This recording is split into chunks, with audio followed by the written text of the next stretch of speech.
Criminal Procedure Code was included. It was introduced in the legislature almost immediately. Public reaction to the bill was mixed, and by spring it seemed doomed, having suffered several amendments that left it a shell of its former self. But on May 8th, the final day of the legislative session, Senator Henry Coggeshall maneuvered the bill back into its original form and got it passed with a voice vote.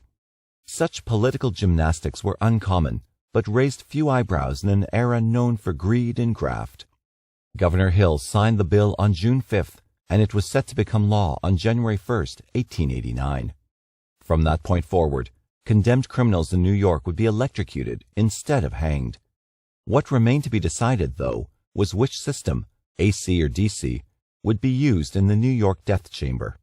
It was becoming evident that alternating current would eclipse direct current for providing power to towns and cities within a few years.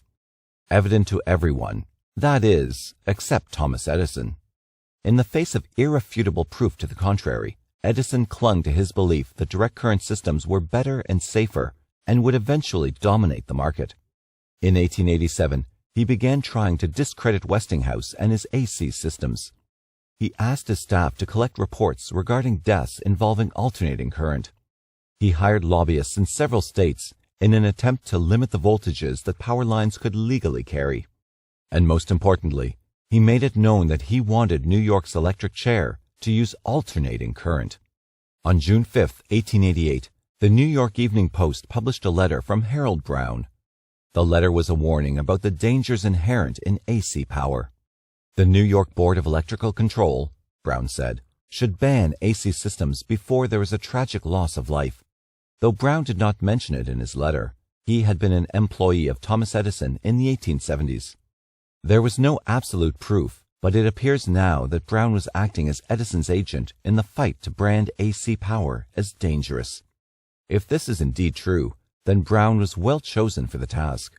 He was fervent and dramatic, and he attracted a lot of attention. Brown staged a series of experiments on July 30th, 1888, and invited members of the Electrical Board of Control and various press representatives. Before those gathered, he systematically applied different levels of current from AC and DC systems to several stray dogs, demonstrating, supposedly, the lethal nature of alternating current. He repeated his experiments several days later, then continued them at Edison's laboratory in New Jersey. Edison himself offered a bounty of 25 cents per animal brought in and surrendered for the experiments. Finally, the experiments were brought to an end after Brown staged another public spectacle during which he electrocuted, using alternating current, 2 calves and a horse. The New York Medico-Legal Society paid close attention to Brown's experiments. They had been charged by the Department of Prisons with working out the details of the new electrocution system. As none of the members had any experience with electricity, Brown's arguments carried a lot of weight. When the Medico-Legal Society submitted a report in December 1888, it was stipulated that the new device should use alternating current. Meanwhile, George Westinghouse was taking the high road. He and his representatives argued vehemently against Brown's conclusions, saying that electrocution was more a matter of amperage than voltage. They claimed from the start that Brown was merely an instrument of Edison, that he was trying to discredit a system that was, at that moment, eclipsing Edison's in popularity across the country. For his part, Brown claimed that he was not an employee of Edison and was merely concerned about public safety. He challenged Westinghouse to a sort of electrical duel, asking him to receive a certain amount of voltage via alternating current, while he himself received the same amount via direct current. Westinghouse never deigned to comment on the challenge, and Brown claimed that Westinghouse was afraid. As the public relations battle raged, the execution bill became law. The first human subject in the new death apparatus would be the first New Yorker convicted of murder in 1889. And the man to design that apparatus was Harold Brown. The New York Board of Prisons, deeming him an expert, appointed him New York's official electric chair technician. William Kemmler was an illiterate, alcoholic vegetable peddler in Buffalo.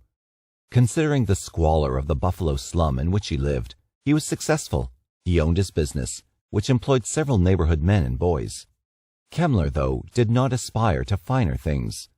His passion was drink, and he preferred to drink in the roughest bars in Buffalo. Kemmler was also a jealous man. His common-law wife, Tilly Ziegler, had left her first husband in Philadelphia to accompany Kemmler to Buffalo. Now he feared that she would leave him and return to Philadelphia. They argued constantly, and Kemmler tried to extinguish his anger with constant drinking.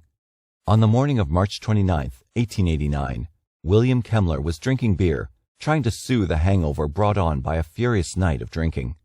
John DeBello, one of his employees, had come to fetch him for work, and Tilly spoke pleasantly to him, asking him to get some things for her from the market. Kemmler was enraged.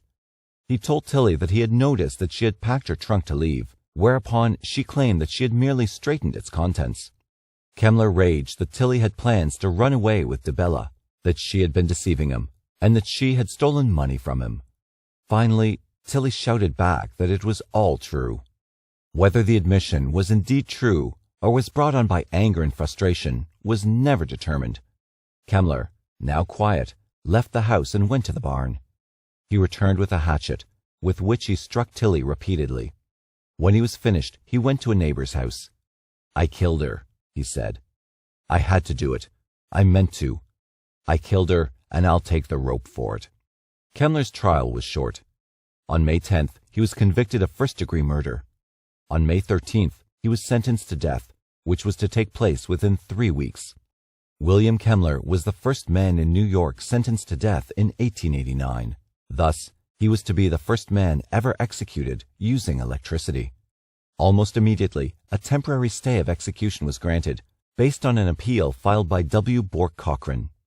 The new device, Cochran claimed, violated the Eighth Amendment, as it was cruel and unusual punishment. Cochran was a high-priced lawyer, and the fact that he was taking interest in Kemmler, a lowly vegetable peddler, drew some attention. Cochran claimed only to be working in the interest of humanity. In fact, he was hired by George Westinghouse. Westinghouse and his allies had tried desperately to keep Harold Brown from acquiring Westinghouse generators for use in the new apparatus. So diligent was Westinghouse that Brown had to buy used generators, ship them to Brazil, then have them shipped back to America.